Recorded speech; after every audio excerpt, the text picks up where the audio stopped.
because dimming the sun isn't a long-term solution. It's a sign of desperation. It's a sign of desperation. It's a sign of desperation.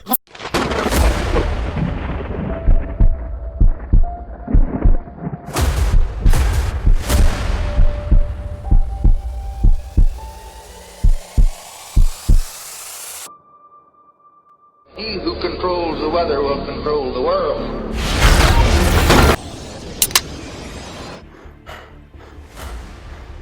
What's up, Skywatchers? What is up indeed?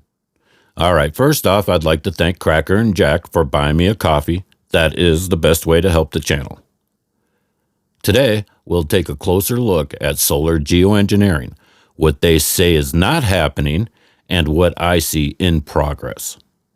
Geoengineering.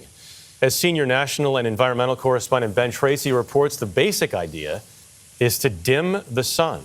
So the news anchor gets it wrong right away. I suspect they want to keep you confused so that when the conversation arises, you get the terminology wrong from the start.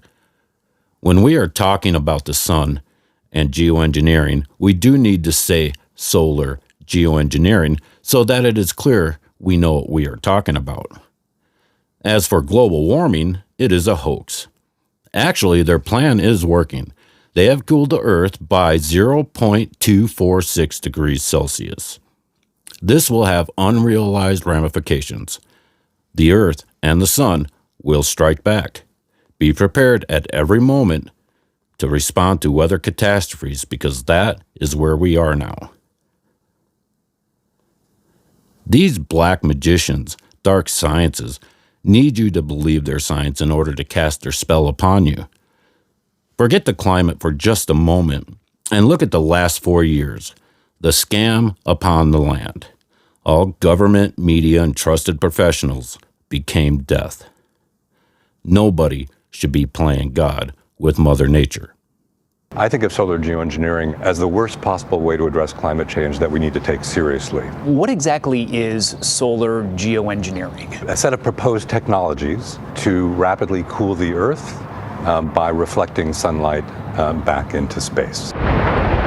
The idea is based on the cooling effect of volcanic eruptions.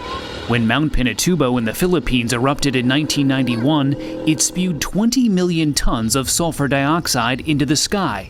That reflected so much sunlight, global temperatures dropped by an entire degree the following year.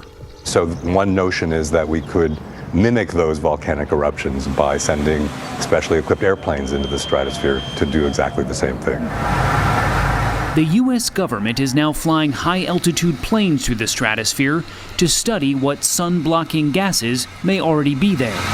Solar geoengineering is a desperate measure and one that we should make every effort to avoid. In this next clip, we have two men launching balloons into the stratosphere. No, they are not scientists, like that even matters anymore. But they have a company called Make Sunsets, and they are global warming activists, which to me translates as Earth climate terrorists. Let's take a look at Make Sunsets. Hold it shut. Yep. On a recent morning along San Francisco Bay, two self-described tech guys I mean, we're definitely not scientists. launched a small but provocative experiment. It's pathetic, but it's a start. Luke Eiseman and Andrew Song are the duo behind Make Sunsets. Its mission is pretty clear. They sent a weather balloon filled with small amounts of sulfur dioxide 12 miles up into the stratosphere. There we go. When the balloon pops, the particles released reflect sunlight, theoretically and microscopically cooling Earth. Should a couple of tech bros be the guys experimenting with this with no scientific background? No, this should absolutely be something that is well funded and done in responsible labs with adults and international consensus. I'll be thrilled to shut this company down in the off chance that that happens. In the meantime, we have to take action. So these sky terrorists are allowed to launch balloons filled with sulfur into the atmosphere.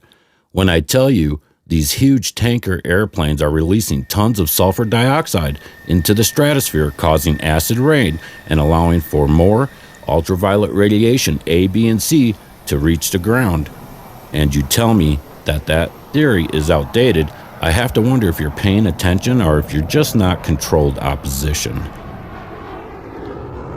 At some point, we have to stand up and say, no more geoengineering. Tonight is a Harvard scientist with a new book called A Case for Climate Engineering. That's how you end up with a Sharknado. Please welcome David Keith.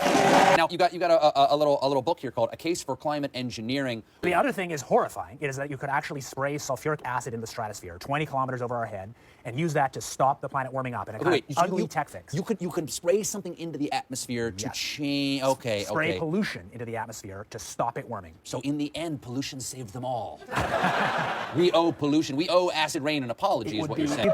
You'd put, say, 20,000 tons of sulfuric acid into the stratosphere every year, and each year you have to put a little more, and this doesn't, in the long run, mean that you can forget about cutting emissions. We will need to rein in emissions. We'll get to it eventually, yeah. But it does. In the meantime, we're shrouding the Earth in sulfuric acid. So people are terrified about talking about this because they're scared that it will prevent us cutting emissions. Right, and also that it's sulfuric acid.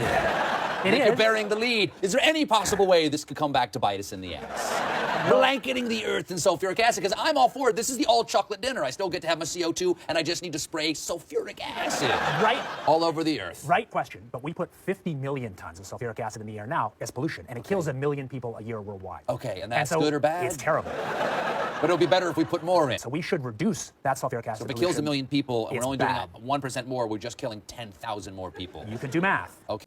All right, let's take a look and see what these climate terrorists are doing in our ocean. Now remember, this is only a small piece of what is actually happening out there.